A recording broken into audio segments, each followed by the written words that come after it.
imagino que entre las muchas cosas que has hecho en tu vida, o tareas, o proyectos, muchos de ellos los has hecho de manera individual, pero muchos otros los has hecho en equipo, ¿cierto? ¿A cuántos no nos dejaron en la escuela hacer algún trabajo, algún proyecto en equipo? Y esa tarea siempre era emocionante, era algo así como una aventura, porque sobre todo cuando no te decía, el maestro no te daba la opción de escoger a tu equipo. ¿Alguna vez te pasó? Que él hacía los equipos. Entonces ahí se ponía buena la cosa, porque de manera muy natural, nuestra inclinación es a hacer equipo con aquellos con quienes sentimos que pues tenemos cierta química. Y eso no hay nada de malo en ello, es algo natural, es normal que con aquellos que te acomodas, que te sientes en confianza, quieras hacer cosas en conjunto. Pero cuando te ponen las reglas del juego de cómo debe ser este trabajo en equipo, entonces ahí sí viene controversia, ¿cierto? Y nunca falta que en esos equipos que se forman hay unos que trabajan y que hacen las cosas que hay que hacer para llegar a la meta, y hay otros que como que se echan para atrás y dejan que los que quieren trabajar mucho pues trabajen mucho, y hay otros que ni pichan, ni cachan, ni dejan cachar, y así, ¿no? Así sucede. Tenemos siempre varios personajes en medio de una labor que involucra el trabajo en equipo, de forma que podemos concluir que el trabajo en equipo no es fácil, ¿cierto? No es fácil.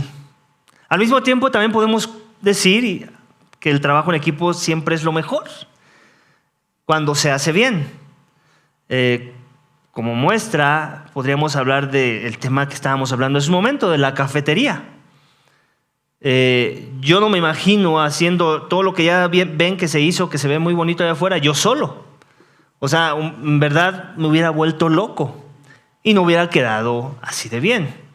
Necesitamos todo tipo de personas con diferentes tipos de habilidades y sobre todo juntar las fuerzas para que un proyecto como una cafetería quede en 2 meses y así poder ser exitosos en la meta que se tenía previo a iniciar ese trabajo. Entonces, no todo es malo en los trabajos en equipo, ¿cierto? Siempre y cuando nos aseguremos de eso, de trabajar en equipo y de no ser aquellos que quieren hacer mucho y que muchas veces pues es por orgullo, queremos hacer mucho, y también es por un tipo de perfeccionismo a veces, ¿cierto? Que queremos hacer tanto que no confiamos en lo que pueden hacer los demás, nos cuesta trabajo delegar muchas de las veces. Entonces básicamente la idea creo que la entiendes, ¿no? El trabajo en equipo es bueno o malo dependiendo de dónde está tu corazón, dependiendo de cómo te veas tú dentro del equipo y qué tan dispuesto estés a soltar la rienda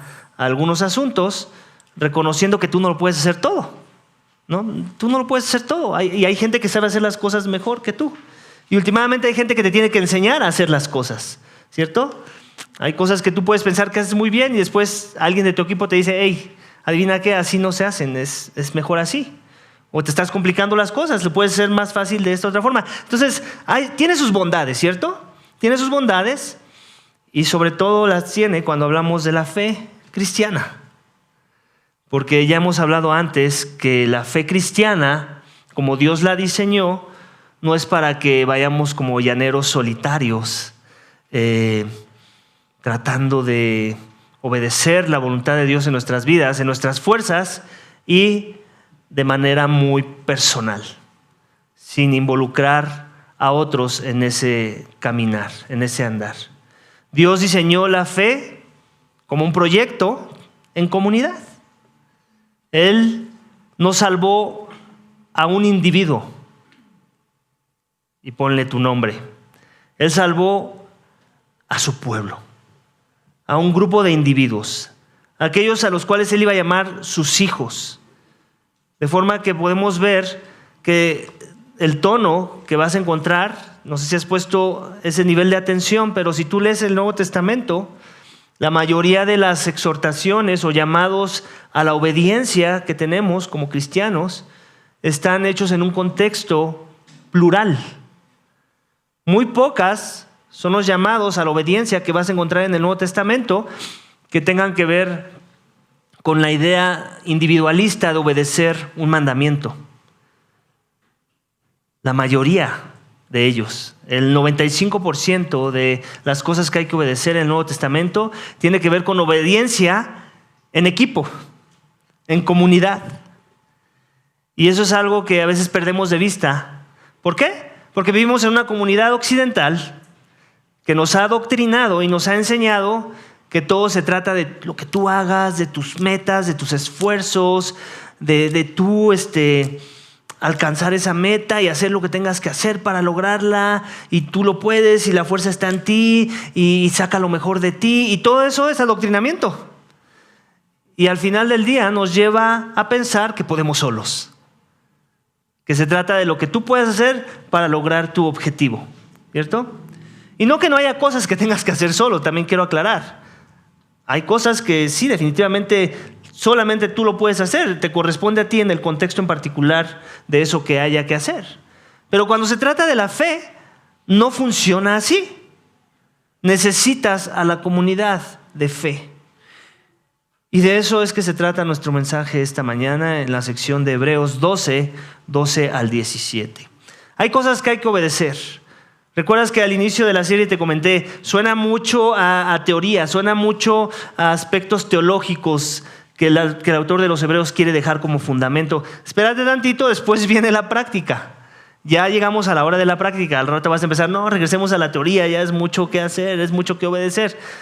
No pasa nada, siempre y cuando entiendas este principio, que eso que tienes que obedecer, lo tienes que obedecer en comunidad. Y entonces va a ser más fácil. Más fácil como lo fácil que fue en algún sentido, ¿no? Sin demeritar que hubo cansancio y esfuerzo, remodelar una cafetería. O como otros proyectos. El día de ayer estaba yo colocando unos soportes para unos cuadros que vamos a poner en el pasillo y le encargué la tarea a Jorge. Y él después me confesó, en ese momento no me dijo nada, me dijo, ay, qué bueno que me estás ayudando, porque yo no sé cómo los hubiera puesto solos, ¿no? Entonces él asumió que lo iba a hacer solo, y yo en mi mente asumí que le iba a ayudar, obviamente si tenía la oportunidad de hacerlo, y la tuve.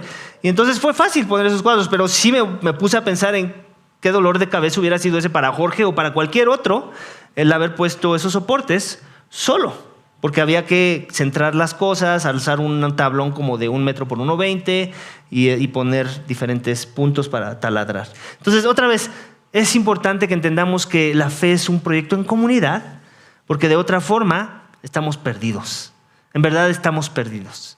Es más, no conozco un cristiano que vaya bien en la carrera de la fe, que no esté aprovechando el contexto de la comunidad para crecer y para perseverar y para ser paciente consigo mismo en medio de esa carrera. Eso es algo que vimos la semana pasada. Entonces, el título de mi mensaje, ya para no hacer más largo la introducción al mensaje de hoy, es terminemos la carrera de la fe corriendo en comunidad. La semana pasada hablamos un poco de la misma idea, de correr la carrera de la fe con paciencia, ¿cierto? Tenemos que ser pacientes en medio de esa carrera. Y seguimos hablando de la idea de una carrera, sigue siendo la ilustración. No perdamos de vista lo que vimos la semana pasada, lo tenemos que seguir conectando con lo que vamos a ver hoy. Y seguimos hablando de la idea de terminar una carrera de la fe, una mejor carrera que cualquier carrera que haya existido en la historia de la humanidad. Y en este caso ya nos va a dar algunos pasos prácticos el autor de los Hebreos para ver, aparte de esa paciencia que necesitamos, aparte de poner nuestros ojos en Cristo, necesitamos cosas prácticas. ¿Cómo puedo de manera práctica perseverar en esa carrera y aún ser ejemplar en medio de esa carrera? Y el autor de los Hebreos nos va a dar algunos pasos prácticos de cómo correr esta carrera y empieza con la idea de comunidad. Y tú te vas a dar cuenta conforme vamos avanzando en los mandamientos que tenemos que obedecer de esa sección, tienen esta idea de pluralismo, de no hacerlo tú solo, de hacerlo en comunidad. ¿Ok? Así que vamos a ver el primero de ellos, que tiene que ver con el primer tip que el autor de los Hebreos nos está dando, que es más como un tip que después se va a derivar se va a desmenuzar en los siguientes subénfasis, que son 4 del mensaje de hoy. El primero es que fortalezcamos a los miembros débiles para que sean sanos, versículos 12 y 13 de nuestro texto esta mañana. Acompáñame a leerlos juntos nuevamente. Versículo 12 dice: por tanto, fortalezcan las manos débiles y las rodillas que flaquean, y hagan sendas derechas para sus pies, para que la pierna coja no se descoyunte, sino que sane. Entonces, está diciendo, corran la carrera de la fe con paciencia, poniendo los ojos en Jesús, y después nos dice, nos está dando como que ya las instrucciones más prácticas de cómo hacer eso, ¿cierto? Por eso es que vemos la palabra por tanto. Velo como una palabra conectiva de todo lo que ya dijo antes. Entonces nos está ayudando, el autor del libro de los Hebreos a ver cómo hacer de esto de una forma pues más fácil, ¿no? Como cuando hacemos un proyecto y lo hacemos en equipo y se hace bien, es más fácil ese proyecto. Entonces dice, por tanto, nuevamente, voy a seguir desmenuzando, fortalezcan las manos débiles y las rodillas que flaquean. En otras palabras, el autor de los Hebreos está asumiendo que va a haber manos débiles, que va a haber rodillas que flaquean. Y eso sucede en una carrera, ¿cierto? ¿Alguna vez has visto a aquellos que corren, ya dijimos, un maratón? De repente como que los ves bajar el ritmo de cómo iniciaron la carrera, ¿cierto? Necesitan ser fortalecidos. Y eso sucede de manera particular, ¿con qué? Pues con sus pies, porque son los pies los que hacen que avancen en esa carrera. No corren la carrera boca abajo, ¿no? No corren la carrera con las manos o a gatas. Son sus pies los que tienen que estar fuertes, fortalecidos, ¿ok? Entrenados, disciplinados para poder correr esa carrera. Eso es lo que sucede en un maratón. Entonces, la realidad es esta, que somos débiles. La palabra de Dios es clara en eso. La palabra de Dios nunca dice que nosotros somos superhombres, que somos personas muy fuertes, muy robustos, espirituales. No, la palabra de Dios dice que de lo vil y de lo menospreciado, Dios escogió para salvar. ¿Quién dice amén a eso? Eso somos nosotros, iglesia. Y eso somos todos, esa es la realidad. El punto es que no que el mundo no es vil y menospreciado, no que aquellos que no han confiado en Cristo no entran en esa categoría, es que ellos no lo reconocen. Nosotros sí lo reconocemos. Y es por eso que venimos a Cristo, para que nuestra fortaleza espiritual la podamos encontrar en Él, descansando en Él, para que Él continúe su obra en nuestras vidas. Esa obra que inició en su vida perfecta, en una cruz, en su muerte, en su resurrección, y que continúa a través del poder del Espíritu Santo que Él ha dado para darnos vida y para fortalecernos espiritualmente. ¿Cómo es la fortaleza que necesitamos o cómo luce esa fortaleza? Por medio de la gracia de Dios. La misma gracia que nos salvó es la gracia que nos santifica y la gracia que nos fortalece. Pablo muchas de las veces en sus cartas dice eso, fortalezcanse en la gracia de Dios. ¿Te das cuenta? Él nunca dice que te fortalezcas en tus fuerzas, en tu yo interior, en tu mejor versión de ti mismo. No, esa es la gracia de Dios. Esta carrera otra vez es espiritual, no es carnal, no es mundana, no es cualquier carrera, no cualquier insumo, cualquier recurso te va a fortalecer. Necesitas ser fortalecido en la gracia. ¿Por qué? Porque somos débiles.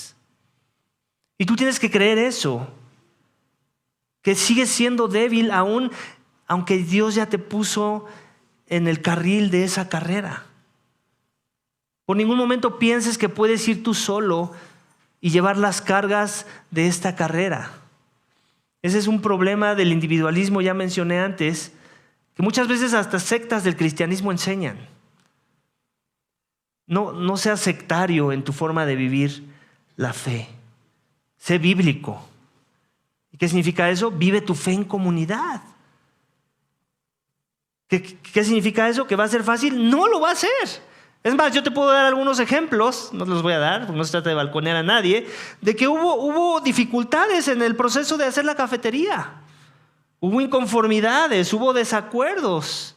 Y si no me crees, después pregúntale a Mauricio, pregúntale a Pedro, pregúntale a Carlos y a algunos de los voluntarios que pudieron venir a ver el proyecto. O sea, se ve muy bonito, gloria a Dios que lo terminamos, pero hubo sus desacuerdos, hubo sus luchas en medio de las cosas que teníamos que hacer. No es fácil trabajar en equipo. Dios nunca prometió que correr la carrera de la fe en un contexto de comunidad iba a ser fácil. Si tú piensas que iba a ser así, pues estás leyendo el libro equivocado. No estás leyendo la palabra de Dios. Dios nunca nos oculta nada. Dios siempre nos dice las cosas muy buenas que Él hace por nosotros y también las cosas que vamos a tener que esperar y soportar en el proceso de caminar esta fe, de correr esta carrera.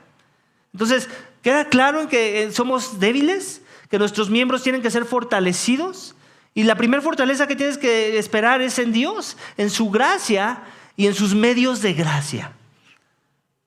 ¿Alguien sabe cuáles son esos medios de gracia?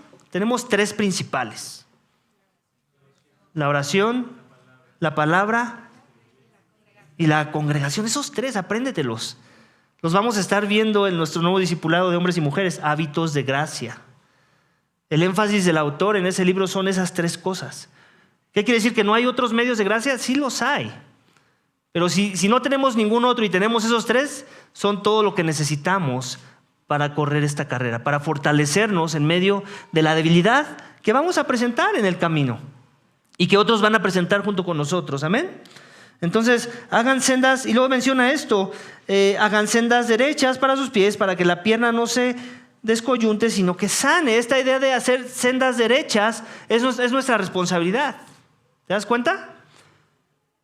Porque muchas veces así oramos: Señor, quita todo estorbo, quita todo camino rocoso, ¿cierto? Nos reímos porque a veces así oramos, ¿cierto? ¿Ves eso en ese pasaje, versículo 13? ¿Quién dice que se tiene que hacer una senda recta? ¿A quién está hablando? A nosotros. Hagan sendas derechas para sus pies. En otras palabras, hay una responsabilidad humana. Hay algo que tú tienes que hacer en tu carrera de la fe para que la senda de esa carrera, para que el carril de esa carrera, pues se vea fácil de correr. ¿Quién se quiere inscribir a un maratón que se tiene que correr entre montañas rocosas? Entre caminos empedrados, donde va a haber ríos en el camino, donde va a haber troncos tirados. ¿Quién quiere ir a un maratón así? Nadie. Porque ¿cuál es el peligro de correr ese maratón? Uno, que no lo termines, y otro, que te lesiones. ¿Alguna vez te has topado con una piedra que hizo que te torcieras el tobillo? Ibas caminando, ni siquiera ibas corriendo. Ahora imagínate un maratón, una carrera larga, con estorbos. Tú no quieres eso. Tú quieres que la senda sea recta, que el pavimento sea lo más plano posible, para que entonces esa carrera la puedas hasta disfrutar, ¿cierto? Entonces, ¿a qué se refiere el autor con esta idea de hacer sendas rectas? ¿De qué está hablando? ¿O cómo luce eso de manera práctica? ¿Cómo crees que luce eso? Si es tu responsabilidad, ¿cómo luce eso? ¿Algunas ideas?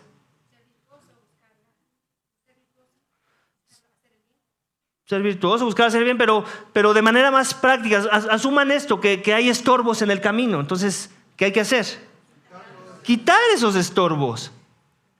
Hacer cosas que tengas que hacer como para que la senda se vea recta. Como para quitar el camino empedrado, como para quitar el tronco en el camino, como para no tener que cruzar un bache en el camino. En otras palabras, hay cosas que son tu responsabilidad humana para que esa carrera de la fe se pueda correr y entonces tú puedas correrla bien, sin lastimarte, sin lesionarte. Que puedas ser un corredor sano en esa carrera. ¿Cómo luce eso en tu vida? de manera muy práctica, pues puede lucir poner prioridades claras en tu vida. Muchas veces hacemos cosas que no es malo que las hagamos, de hecho las tenemos que hacer, son nuestra responsabilidad, pero las tenemos al revés.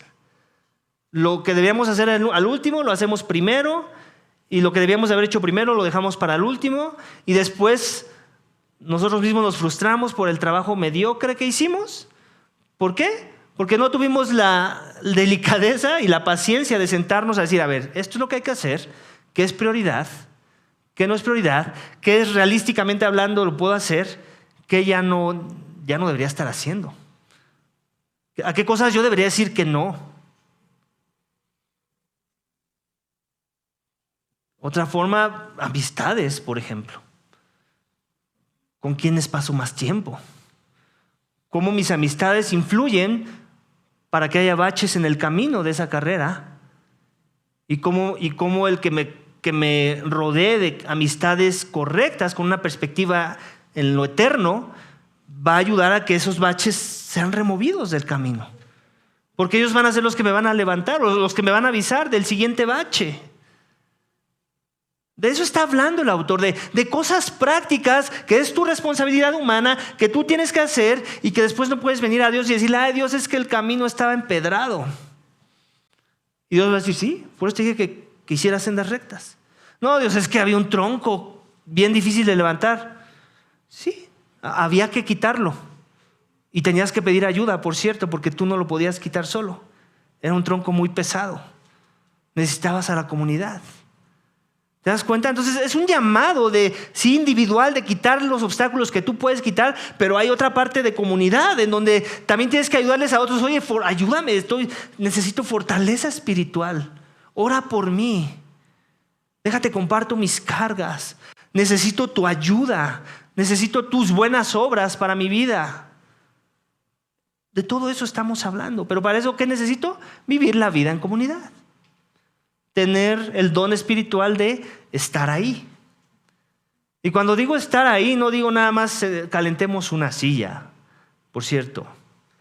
Digo estar ahí, en verdad estar ahí. En verdad esforzarte para que tu mente esté ahí. Esforzarte para ser intencional en conocer a las personas que te rodean, en hacerles preguntas intencionales, preguntas que van a edificar. Para que puedas dar consejo tal vez que va a edificar y te puedan dar consejo de regreso en la misma manera.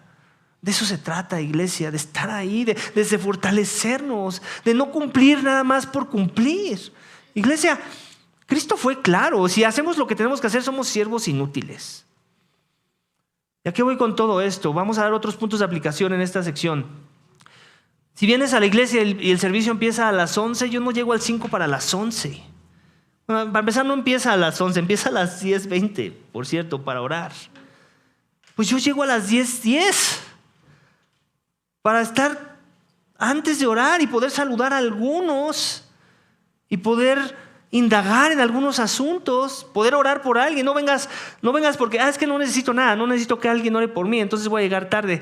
Si esa es tu actitud ante el cristianismo, estás viviendo un cristianismo que no está en la Biblia. Es al revés. Si estás bien, gloria a Dios, qué bueno que te has sostenido, que no tienes pruebas, que no tienes tribulaciones. Ven para que animes a otros, porque hay otros que sí las tienen. Hay otros que necesitan de una palabra de ánimo, de una pregunta, de una oración, de un apapacho. Iglesia, eso significa correr la carrera de la fe. ¿Quién te vendió una idea de una carrera aparentalista? Ya basta del aparentalismo, iglesia. ¿No te da asco? A mí me da asco. Cuando trato de aparentar piedad en mi vida, me doy asco. ¿Tú te das asco? ¿O no eres de los que aparenta piedad a veces? Todos caemos en eso. Y si no estás dispuesto a aceptarlo, pues cámbiate de iglesia. Porque aquí somos de esa iglesia que hablamos verdad. Y te vamos a incomodar. Y no te va a gustar. Pero te va a ayudar.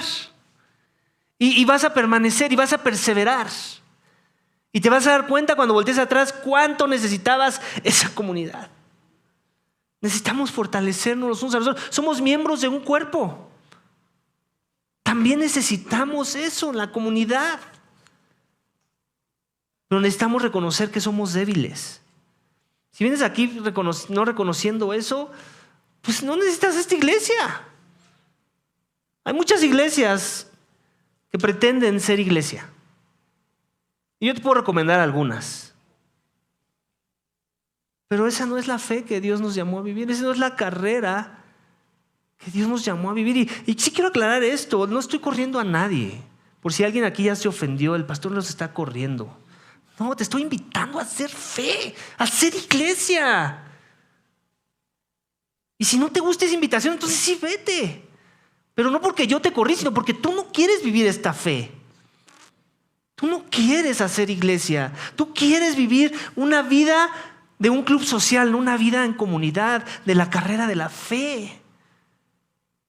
A veces menos es más, ¿sí sabes? Es un dicho que me aprendí hace algunos años. A veces menos es más. ¿Y por qué eso? Ese principio ni siquiera me lo inventé yo, el Señor Jesucristo se lo inventó. ¿Con cuántos inició su primera iglesia? Con 12. Él no necesitó a las multitudes. Él necesitó que 12 la cacharan. Que a 12 les cayera el 20. Y esos 12 iban a ayudar a otros a que les cayera el 20. Así nosotros, iglesia. Y en ese proceso de ser fortalecidos, otro llamado que hace el autor de los Hebreos a nuestras vidas, lo vemos en versículo 14, que tiene que ver con la idea de que busquemos la paz con todos y la santidad. Acompáñame a leerlo juntos. Busquen la paz con todos y la santidad, sin la cual nadie verá al Señor. Iglesia, ¿qué tipo de cristiano eres tú? ¿Te has hecho esa pregunta? ¿Soy el cristiano que viene con la mejor disposición de llevarla bien con todos? ¿Soy el cristiano que cuando viene a la comunidad viene con palabras de ánimo, de aliento, dar evidencias de gracia a los demás? ¿O vengo con una actitud y un espíritu contencioso? De ver y juzgar qué salió mal, qué no se hizo. ¿Dónde no se barrió bien? ¿Dónde les faltó lijarle en las mesas? ¿Dónde no se ven suficientemente limpios los baños? ¿Dónde los hermanos no están haciendo lo suficiente como para hacerme sentir cómodo y saludarme? ¿Cuál es tu actitud? ¿Demandante? ¿Egocéntrica? ¿O de paz? De decir, Dios ya hizo mucho por mí. Cristo ya dio todo por mí. Ya no necesito nada de nadie, entre comillas. Y después Cristo me dice que los necesito a todos.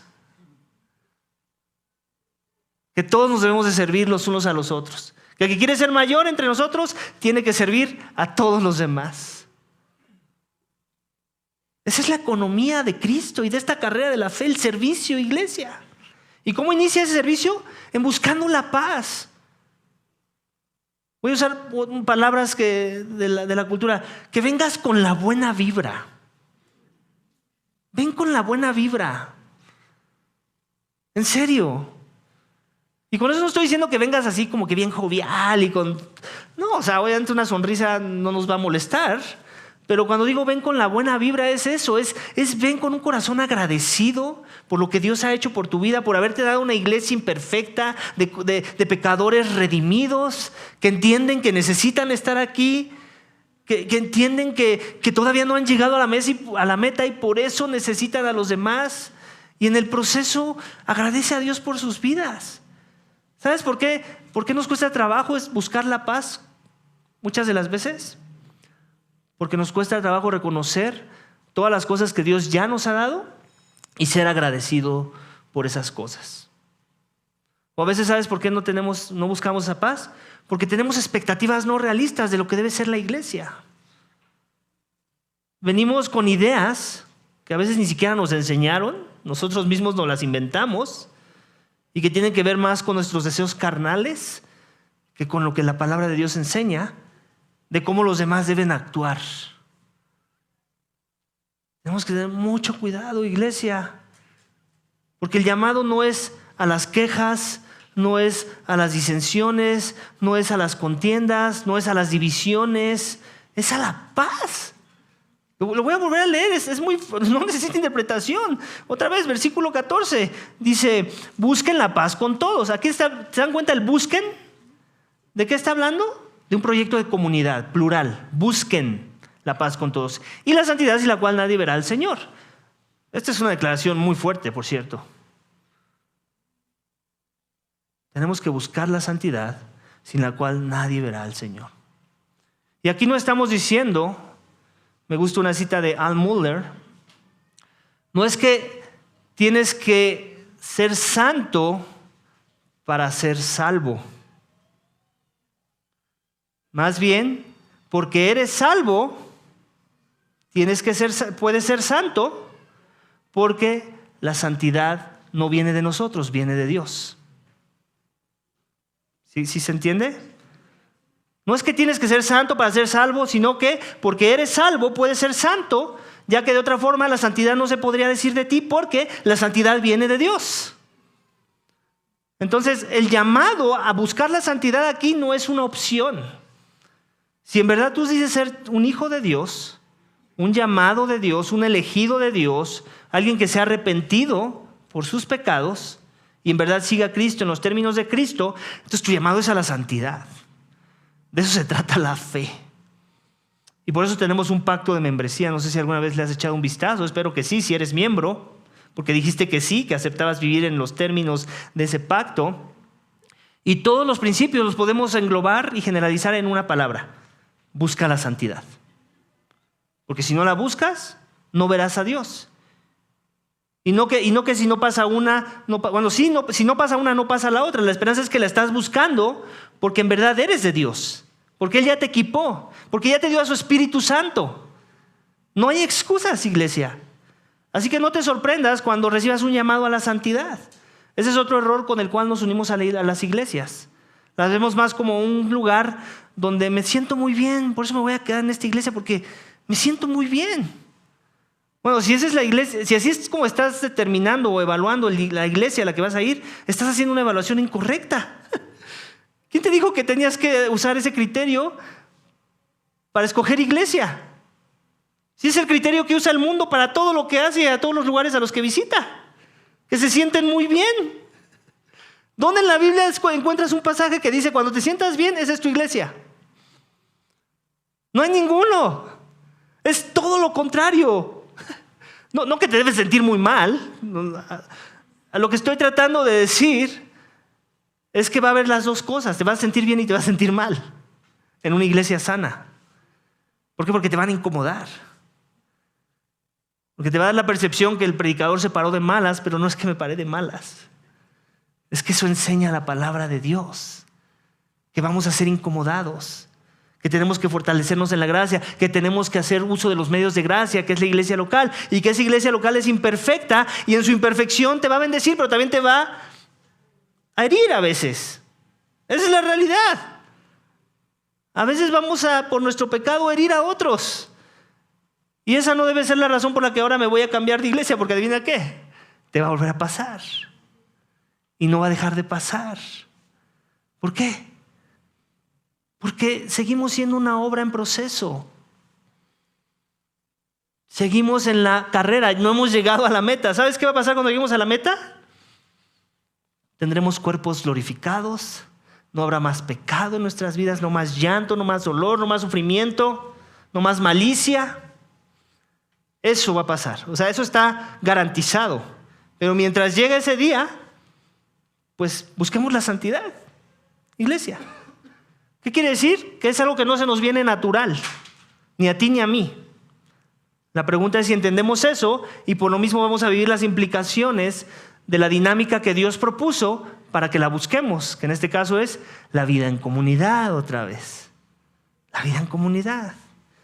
Porque es verdad, si tú no buscas la santidad, no importa cuán cristiano te digas, no importa cuán pulida esté tu doctrina reformada, si no te vemos como iglesia buscar la santidad, pues es muy probable que no te ha amanecido, que lo que tienes es información, que lo que tienes es que conoces de Dios y no a Dios. Hay una diferencia entre esas dos frases. El cristiano vive y busca la santidad que el Padre es, que el Padre representa. Amén. ¿Seremos imperfectos en el camino? Sí. ¿Nos vamos a caer? Sí. Muchas veces la vamos a cargar también, pero seguimos buscando esa santidad. Y no en nuestros términos, sino en los términos de Dios. No declarando que necesitamos cada vez menos a la iglesia, sino lo contrario, declarando que cada vez más necesito más esa comunidad de pecadores redimidos. Amén. Vamos al siguiente subénfasis, versículo 15. Exhortémonos contra la amargura que contamina. Este es otro buen punto. Vamos a leerlo juntos. Versículo 15. Cuídense, otra vez plural, de que nadie deje de alcanzar la gracia de Dios, de que ninguna raíz de amargura brotando cause dificultades y por ella muchos sean contaminados. La amargura en el corazón, iglesia, es de esos pecados que cuando llegan al corazón y cuando uno echa una raíz profunda, híjole, qué difícil es quitarlo. Que Dios nos guarde de ese pecado. Y ese pecado puede venir de maneras tan sutiles, con excusas a veces hasta piadosas de nuestra parte, o que suenan piadosas más bien. Y al final, cuando menos nos demos cuenta, hemos sido tan contaminados y nos hemos autoengañado de tal forma que a veces te va a dar la impresión que ya no hay vuelta atrás. Y muchas veces sí, ya no la hay. Y eso es lo que va a decir más adelante el autor. Yo no hace mucho hablé con un predicador, amigo mío, que ya no es predicador y al parecer ya tampoco es mi amigo, porque pasó una situación en su iglesia de forma que dejó de ser el pastor de esa iglesia. Y yo lo escuché en su proceso por un tiempo. Y llegó el punto en el que dije, ya también le voy a hablar verdad, no nada más lo voy a escuchar. ¿Por qué? Porque él me considera mi amigo y yo me considero su amigo, y los amigos se dicen la verdad. Y aunque hay cosas que creo que tiene razón, hay otras cosas que creo que no está viendo con claridad. Y todavía, antes de que hablara yo verdad a él, todavía me envió un mensaje diciendo, tú eres uno de mis 3 amigos. Y hasta me mencionó los nombres de los otros 2 porque los conozco. Y yo así, pues qué halago, ¿no? Qué chido. Entonces esto me va a hacer las cosas más fácil. Porque ya tenía planeado hablar verdad a su vida. Y hablamos verdad, bueno, más bien le hablé verdad. Y no le gustó. Y de repente, no sé si, sí me advirtió que se iba a acabar la pila, pero después ya no hizo nada para que la pila regresara a su dispositivo. Y ya nunca más volvimos a hablar. Y sí, me envió un mensaje después, pero fue así como de esos mensajes diplomáticos de no te lo digo, pero te lo digo entre líneas, ya también tú no eres uno de mis amigos. Y es muy triste eso, ¿sabes? Porque primero no puedes decir que alguien es tu amigo, y cuando tu amigo te habla verdad, por lo menos desde la perspectiva de cómo él ve las cosas, a pesar de que no haya sido 100% atinado todo, lo que sí pude decir es, yo veo un corazón amargado. Y definitivamente él me lo comprueba en no queriendo seguir la amistad. ¿Por qué no quiere seguir la amistad? Si estoy mal, corrígeme. Si mi percepción bíblica o mis conclusiones no son doctrinalmente sanas, pues enséñame. Desgraciadamente, al parecer ya no es mi amigo. Seguramente si le preguntas a él te va a decir que sí, porque no se va a querer ver grosero. Pero últimamente la raíz de amargura que provocó toda la situación que está experimentando en su corazón le ha nublado tanto la mente que hasta sus propias mentiras se ha empezado a creer. Y eso es lo que hace la amargura en el corazón de las personas, iglesia. Hasta nuestras mentiras no las podemos empezar a creer y llamarles verdad. Ese es el peligro de la amargura. Y el autor de los Hebreos lo sabe y por eso nos hace esa exhortación en versículo 15. Cuídense que nadie deje de alcanzar la gracia de Dios. En otras palabras, cuando hay amargura en mi corazón, adivina qué pasa con la gracia de Dios. no fluye. Es como una vena tapada. ¿Qué pasa con una vena tapada? Pues ya no fluye sangre, ¿cierto? A través de esa vena. La amargura es exactamente lo mismo, es como ese coágulo que se produce en una vena y que impide que la sangre fluya. En este caso, la gracia de Dios deja de fluir en el corazón de una persona que permite que la amargura tome raíz profunda en su vida. ¿Cuál es una mejor forma de evitar y evadir ese problema en nuestros corazones? La vida en comunidad. ¿Por qué? Porque es cuando me dejo que invito a otros a hablar verdad a mi vida y escucho, no nada más los invito, escucho. Esa amargura tiene que desaparecer porque voy a dejar de creerme las mentiras que me estoy empezando a creer. Voy a dejar de justificar cosas que yo no veo mal en mí. Voy a dejar de mirar el pecado de otros y voy a comenzar a ver mi pecado. Ese es otro aspecto del por qué la amargura sucede. Porque me empiezo a enfocar más en el pecado de los demás que en mi propio pecado. ¿Y eso qué causa? Amargura. Amargura. Vil amargura que me va a apartar de la comunidad. Y últimamente ese pastor, amigo mío, que todavía yo lo considero mi amigo, espero un día Dios le muestre que yo lo estaba amando en el proceso, recapacite y busque una comunidad que ya ni siquiera al parecer se está congregando. Imagínate eso. Triste. Así es que cuando alguien te traiga a la atención tu pecado, no te cierres. No seas duro de corazón. Humíllate. Sé humilde. Porque la amargura está a la vuelta de la esquina. Y eso va a echar raíz en tu corazón. Arrepiéntete, nada te cuesta. Eres débil, ya lo sabes. Dios te salvó en tu debilidad, no hay nada que probar a nadie. ¿Por qué no ves la exhortación como un acto de amor mejor en vez de como una agresión? Porque a veces eso sucede, ¿cierto? Pensamos que la persona que nos exhorta se siente mejor que nosotros cuando la persona tiene toda la mejor intención de restaurarte y de ayudarte y de levantarte. Pero nuestro pecado no nos deja ver, nos nubla la vista y pensamos que es todo lo contrario. Así que, iglesia, no podemos dejar de poner atención a esto. Nuevamente lo voy a volver a leer. Cuídense de que nadie les deje de alcanzar la gracia de Dios. El peligro es que la gracia no fluya en tu vida, que ninguna raíz de amargura brotando cause dificultades y por ella muchos sean contaminados. Ese es otro peligro de la amargura. Últimamente, no puedo dejar de reconocer que si yo volteo atrás en las conversaciones que tuve con este amigo, hay algunos tintes de quererme contaminar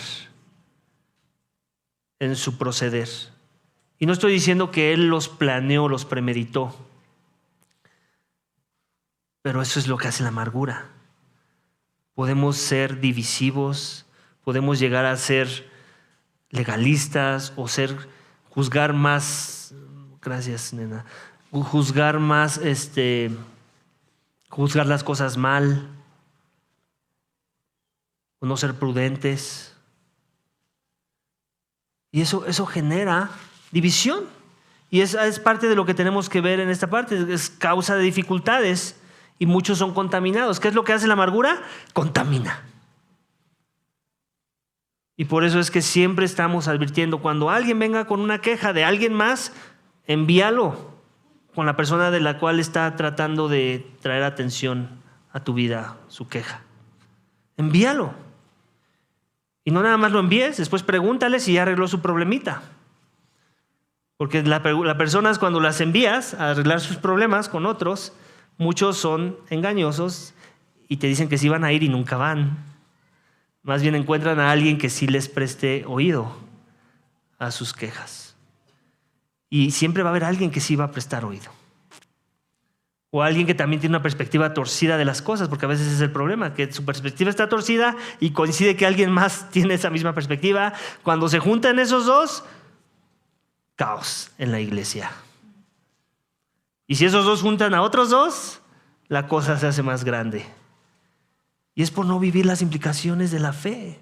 El llamado es, tu hermano peca, ve y llámalo. Ve y dile, ve y tráeselo a su atención. Si no te escucha, hazlo delante de 2 o 3 testigos. Si no te escucha, tráelo a la atención a toda la iglesia. Si no los escucha, échenlo. Que Dios tiene otras formas de tratar con esos asuntos. Y si es un hijo, Él va a regresar.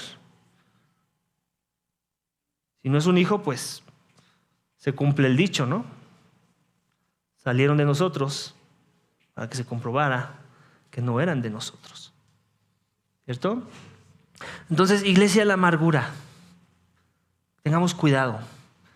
Tengamos cuidado con el ensimismamiento, tengamos cuidado con no escuchar argumentos, con no ver las cosas bíblicamente. Tengamos cuidado con querer llegar a nuestras propias conclusiones en nuestro propio entendimiento, sin consultar a otros, que sabemos que nos pueden hablar verdad. Y que sabemos que Dios ha usado para hablar verdad en otros contextos y estamos seguros que lo va a volver a hacer. Acerquémonos a ellos y seamos enseñables y humildes. El ser enseñable es oro, iglesia, en la iglesia local. Las personas que son enseñables van a ser de gran bendición para cualquier iglesia. Las personas que no son enseñables, híjole, a veces son como un moretón en el cuerpo. Me estoy viendo light, a veces son más como un tumor en el cuerpo. Y dañan al cuerpo. Así que, ¿qué eres tú, iglesia? Enseñable, humilde. De eso va a depender que haya amargura en tu corazón, en la interacción de la comunidad de fe, o no. Amén. Y vamos a la última exhortación del autor de los Hebreos, versículos 16 al 17. Dice que no haya ninguna persona inmoral ni profana como Esaú, que vendió su primogenitura por una comida, porque saben que aún después quiso heredar la bendición, cuando quiso heredar la bendición, fue rechazado, pues no halló ocasión para el arrepentimiento, aunque lo buscó con lágrimas. El último, su énfasis es este: exhortémonos contra la inmoralidad que endurece el corazón. Y hay todo tipo de inmoralidad. En este caso se menciona 2, ¿cierto? Que no haya ninguna persona inmoralidad ni profana. Entonces, hay todo tipo de inmoralidad. Puede ser sexual o puede ser de otro tipo de profanidades, que al final cae en la categoría de inmoral. Me llama la atención que de todo el tipo de inmoralidad que existe, la primera que menciona el autor de los Hebreos en esta lista es sexual y después usa un término más general para calificar cualquier otro tipo de inmoralidad. ¿Qué quiere decir? Que mucha de la inmoralidad que sucede o que puede llegar a suceder en la vida de una persona, incluyendo creyentes, tiene que ver con la sexualidad. Y por eso es que tenemos que tener mucho cuidado con las formas en las que vamos a remover obstáculos y poner nuestras sendas rectas para que esta tentación de la inmoralidad sexual pues mengue en nuestras vidas o que sea cada vez más difícil. Y yo creo que eso es parte del llamado que tenemos tanto hombres como mujeres, porque a veces estigmatizamos este asunto y pensamos, los hombres son los que son sexuales. Yo creo que son ambos sexos. Hay inmoralidad en ambos sexos. Y el autor de los Hebreos se quiere asegurar que tenemos la guardia muy en alto cuando tiene que ver con el pecado sexual. Y que vamos a luchar en contra de ese pecado de formas que se ven radicales. Algo así como quererte sacar un ojo y cortarte una mano, según las palabras de nuestro Señor Jesucristo. Y con eso nos estamos diciendo que nos está invitando a mutilarnos, ¿cierto? Esa es una exageración, una hipérbole que nos está invitando a ser bien eficaces, bien agresivos en contra de la lucha con nuestro pecado. ¿Ok? Porque hay quienes no lo son. Hay quienes son inmorales y que endurecen su corazón a la verdad y a las bendiciones de la palabra de Dios. Y no queremos ser esos tú y yo. Y nos da la historia rápidamente. Espero estés familiarizada con ella, y si no, la puedes encontrar después en Génesis 25, versículos 29 en adelante, de esta historia de Esaú, que es uno de los hijos de Jacob. No, de Isaac. Isaac tenía 2 hijos, Jacob y Esaú. Y de estos 2, uno iba a servir al otro. El menor iba a servir al mayor. Eran, por decirlo así, gemelitos, ¿no? Tal vez no idénticos, pero sí de nacimiento. Nacieron el mismo día. Y estos 2 personajes en la Escritura, ya había una profecía de que el menor iba a servir al mayor. Normalmente eso no era parte del patrón que seguía la conducta de la fe de los judíos. Normalmente el primogénito era el que tenía pues los derechos y al que se le heredaban las cosas. ¿Para qué? No porque fuera más importante que el otro, sino porque hay un sentido en el que la esperanza es que iba a ser más entrenado que el primero, que el segundo, en cómo llevar el linaje y continuar con el legado de su familia. ¿Ok? Esa era la esperanza. En el caso de Esaú con Jacob no sucedió así. ¿Por qué? Porque Jacob fue una persona prudente, ¿ok? Una persona que de alguna forma hizo un mejor trabajo con respecto a su hermano para agradar a Dios y caminar en los caminos de Dios. Y la historia es muy rápida, es que un día llegó de la casa Esaú, a la casa, o sea, él era un cazador, y llegó con mucha hambre, ¿no? En otras palabras, todo su sentido de las pasiones de la carne que puede llegar a producir nuestro interior, entre ellos el tener mucha hambre, estaba muy despierto ese día para él, porque venía de cazar, y llega y se encuentra un plato de lentejas bien rico que su hermano había preparado. ¿Okay? Por cierto, él era el favorito de su padre, ¿no? Pues porque traía la comida, traía la carnita, ¿no? Al asador, y Jacob pues era más el favorito de su mamá. ¿Ok? Era el más hacendosito, tanto que hasta hizo un plato de lentejas, el cual se le antojó mucho a su hermano. ¿Ok? Y le dijo, la Biblia no dice, pero yo me imagino que hasta lo hizo como de broma, ¿no? Así como que, pues véndeme tu primogenitura, ¿no? Y pues te doy de mi sopa. La Biblia no dice que lo hizo de broma, así quiero aclarar, pero me lo puedo imaginar, ¿no? Así como que, pues chicle y pega, véndeme tu primogenitura, ¿no? Y el otro que se la vende por un plato de sopa. Sí, a mí qué me hace de bien eso. Yo lo que necesito ahorita es esto, y eso es la falta de dominio propio. Que eso es algo muy peligroso en las personas también, en los cristianos. Cuando no hay falta de dominio propio, tomamos decisiones alocadas que van a traer consecuencias. En el caso de Esaú, ¿qué consecuencia trajo? Que sí la perdió. O sea, despreció tanto su cultura y lo que Dios instituyó con respecto a esta idea de pasar al primogénito el legado de la familia y las bendiciones que conlleva ese legado, que Dios dijo, sí, la desprecias por un plato de lentejas, por tu hambre, por tu satisfacción del momento. ¿Por qué iba a satisfacer ese plato de lentejas? Su hambre, su carne. ¿Ok? Consideró un placer momentáneo más importante que las bendiciones de ser el primogénito que iba a continuar con el legado de la familia. ¿Se dan cuenta? Eso es total insensatez. Y fue lo que él hizo, y es lo que nos está describiendo el autor de los Hebreos, lo voy a volver a leer, que no haya ninguna persona inmoral ni profana como Esaú. Entonces, ¿se dan cuenta? El autor de los Hebreos, en el capítulo anterior, ¿qué estuvimos viendo? ¿Ejemplos de qué? De fe, ¿no? Personas dignas de imitar. Y de repente ahora transiciona con un personaje que no es Jacob, uno de los padres de la fe, sino su hermano Esaú. En otras palabras, no imites a imita a los que ya te dije antes. No seas profano como Esaú. Sé como los que ya te mencioné en la lista anterior. Y esa es la esperanza, iglesia, que vamos a aprender de las dos partes. A veces nos enojamos, ¿cierto? Nos enojan con los pastores cuando alguien trae mención de algo que alguien hizo mal, aunque lo hayas hecho de la manera más prudente, habido y por haber. Y pensamos, pero ¿por qué lo trajo a la atención? Hay amargura en el corazón del pastor, seguramente. Eso tendríamos que decir de Pablo todo el tiempo.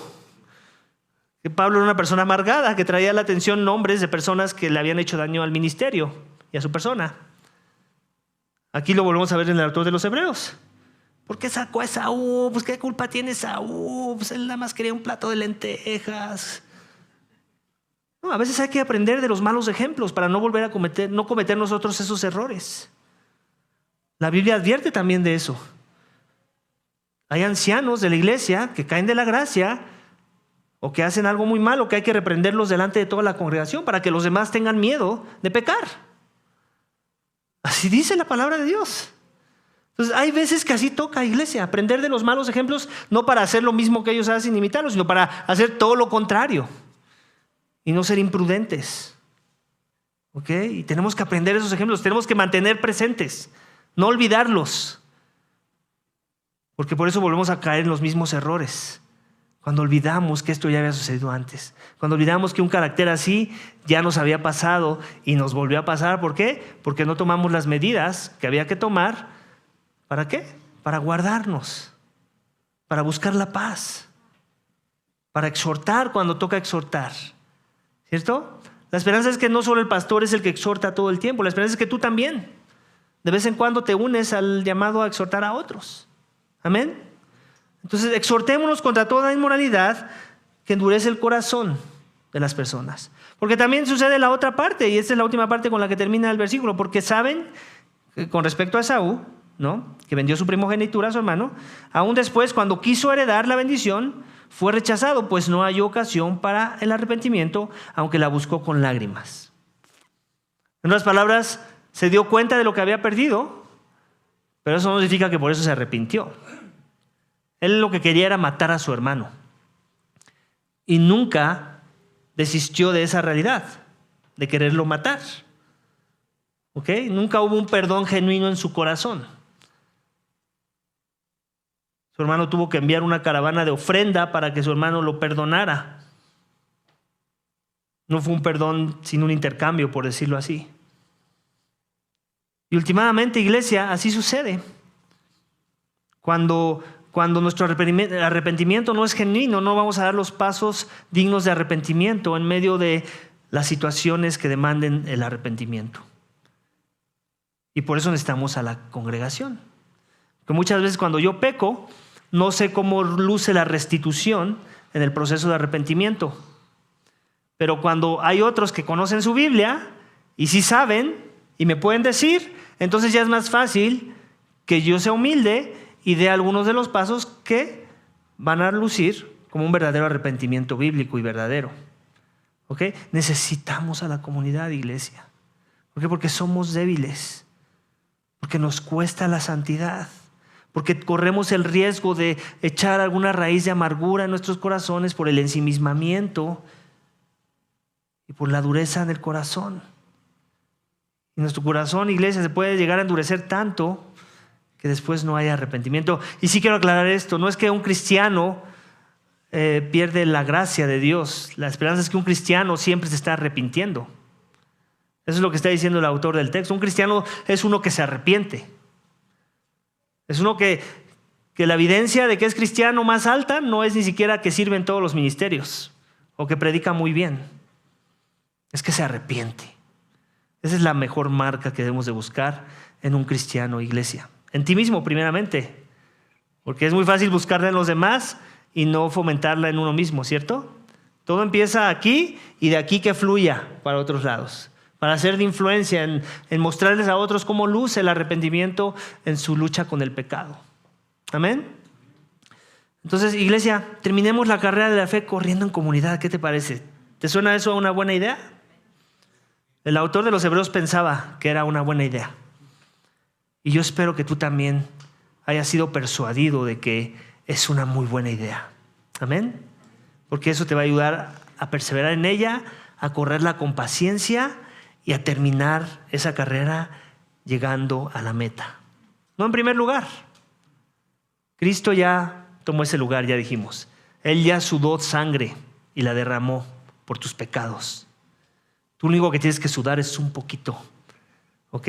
Sudor del bueno, del que duele pero que trae mucho fruto de justicia y de gozo y para gloria de Dios, si en verdad has creído. Y si no has creído, no quiero terminar un sermón sin haber dado el evangelio, arrepiéntete por primera vez. Ven a Cristo. Él pagó por todos tus pecados. Él vivió la vida perfecta que tú no pudiste vivir. Él padeció el castigo que tú merecías. Y Él ofrece vida eterna en su nombre si te arrepientes y vienes a Él en fe, reconociendo que necesitas que Él corra la carrera por ti para llegar en primer lugar y que te dé su Santo Espíritu y su iglesia y su palabra y la oración para poder vivir la santidad y buscarla, sin la cual nadie puede ver a Dios. Sé salvo para que puedas buscar esa santidad y no trates de buscar esa santidad con obras para salvación, porque no es así como funciona. La fe es por gracia, por medio de la fe, no por obras, para que nadie se gloríe. Amén. Vamos a orar, iglesia. Padre, te doy gracias por tu palabra. Oh, gracias, Señor, por este texto que es muy confrontador y te pedimos perdón por todas las veces que no hemos obedecido esos mandamientos, Señor. Perdónanos por creernos fuertes cuando tú has dicho que somos débiles. Perdónanos por querer vivir la fe en nuestra opinión y según nuestro parecer y no según la fe en comunidad como tú la diseñaste, Señor, en compañía de otros, apoyándonos en otros, Señor, y ayudando a otros a correr esa carrera, Señor. Perdónanos por las veces que hemos sido insensatos, Señor, y hemos fomentado actitudes donde no revelamos que estamos buscando la paz, sino más bien hemos sido contencieros. Nuestro corazón ha sido engañoso, hemos venido con actitudes incorrectas a la iglesia, Señor. No hemos buscado la santidad como tú has pedido que la busquemos, Señor, y nos hemos conformado con obras aquí y allá que nos dan apariencia de piedad, Señor. Ayúdanos a que la amargura no sea algo que fomentamos en nuestras vidas, Señor. Ayúdanos a ser expuestos, humildes, abiertos, dispuestos a recibir la exhortación, reconociendo que últimamente tú la usas para transformarnos. Aún como hablamos la semana pasada, no solo la disciplina formativa, sino la correctiva, Señor. Y Señor, ayúdanos a exhortar a aquellos que se desvían, Señor, como Esaú, y como muchos otros, Señor, que en su andar y en su caminar son profanos. Ayúdanos a amar en esa dirección, sabiendo que tal vez perderemos una amistad, sabiendo que tal vez no vamos a ser bien recibidos, pero que en el proceso te vamos a honrar a ti y estamos esperanzados en que tú usarás cualquier medio, aún una exhortación nuestra, para que otros corrijan su senda y quiten su estorbo y puedan caminar con una convicción más sana y bíblica esa carrera de la fe a la que tú nos has llamado por medio del evangelio de tu Hijo. Señor, gracias por este tiempo. Bendice nuestros corazones en el nombre de Cristo Jesús. Amén.